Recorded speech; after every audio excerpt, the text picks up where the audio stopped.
राघव ने धीमी आवाज में जवाब दिया। वो अपनी गलती को लेकर शर्मिंदा था। 1 करोड़ सुनते ही सभी लोग राघव की तरफ हैरानी से देखने लगे। साथ ही याशी और अनिल को भी अपनी आंखों पर यकीन नहीं हो रहा था। अनिल की तो जैसे सांसें बहुत तेज तेज चलने लगी थी। नहीं, मुझे पैसे नहीं चाहिए, क्योंकि मैंने ये इन्फॉर्मेशन आपको पैसों के लिए नहीं दी है। मुझे पता था, इसीलिए मैंने आपको बता दिया।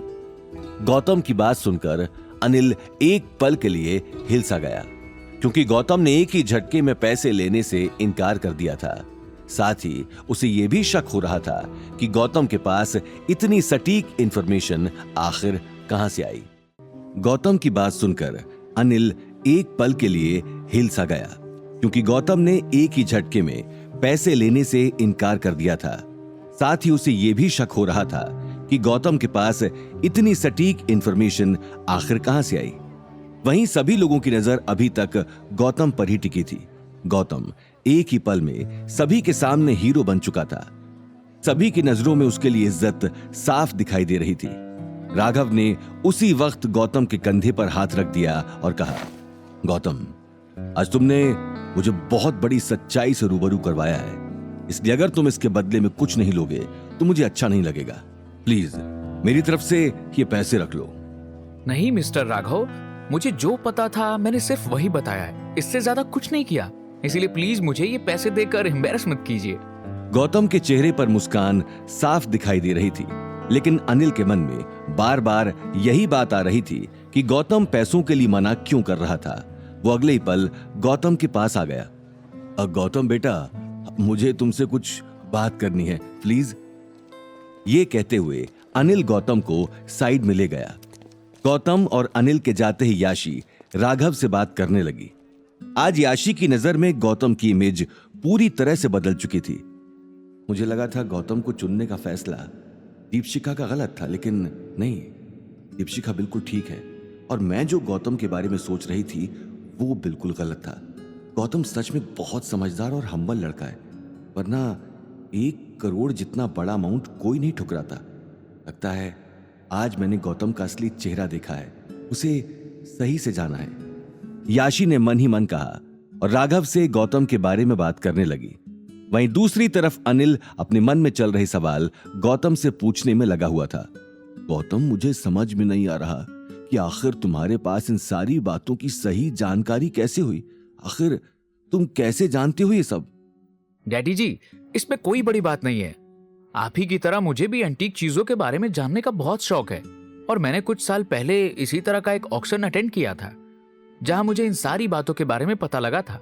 वहीं से मैंने ये बुक भी खरीदी थी। बस बाकी इससे ज्यादा मैं कुछ नहीं जानता। वाह बेटा, आज तुम्हारी नॉलेज देखकर तो मेरा सीना गर्व से चौड़ा हो गया। मुझे तुम पर नाज है, लेकिन गौतम, तुमने मिस्टर राघव से पैसे लेने से क्यों मना किया? अगर वो प्यार से दे रहे हैं तो तुम्हें मना नहीं करना चाहिए, अनिल ने समझाते हुए कहा। नहीं डैडी जी, हम इन पैसों का क्या करेंगे? अब तो अवनी भी हाई पोजीशन पर काम कर रही है और मैं भी कभी कभी उसकी हेल्प के लिए चला जाता हूँ। तो फिर सिर्फ एक छोटी सी इंफॉर्मेशन के लिए मैं मिस्टर राघव जैसे नेकदिल इंसान से पैसे क्यों लूं?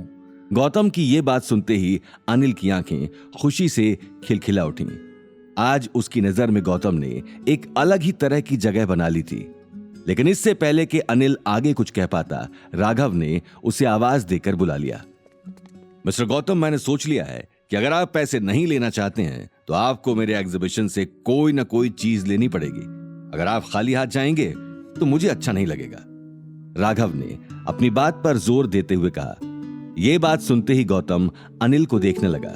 वो बार बार मना करके राघव को शर्मिंदा नहीं करना चाहता था, इसलिए उसने कहा, ठीक है डैडी जी, आपको अगर कुछ पसंद है तो आप ले सकते हैं, क्योंकि मिस्टर राघव सच में हमें खाली हाथ नहीं जाने देंगे। गौतम के मुंह से यह बात सुनते ही अनिल खुशी से खिलखिला उठा। एग्जीबिशन में मौजूद सभी लोग यही समझ रहे थे कि अनिल किसी ना किसी बड़ी और महंगी एंटीक चीज को लेगा, जिसकी कीमत करोड़ों में होगी।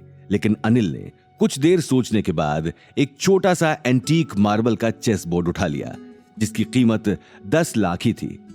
ये देखकर राघव के साथ सभी लोग हैरान हो गए, लेकिन गौतम मन ही मन मुस्कुरा रहा था, क्योंकि जिस मार्बल के चेस बोर्ड को अनिल ने उठाया था उसके चेस बोर्ड की पीसेस अनिल के पास पहले से ही मौजूद थे और इस पूरे सेट की वैल्यू कम से कम 2 करोड़ थी, जो अब अनिल के पास पूरा होने वाला था। आगे की कहानी जानने के लिए देखिए अगला एपिसोड सिर्फ पॉकेट एफएम के यूट्यूब चैनल पर और रॉयल वारिस के सारे एपिसोड्स को सुनने के लिए डिस्क्रिप्शन में दी लिंक से डाउनलोड करें पॉकेट एफएम ऐप।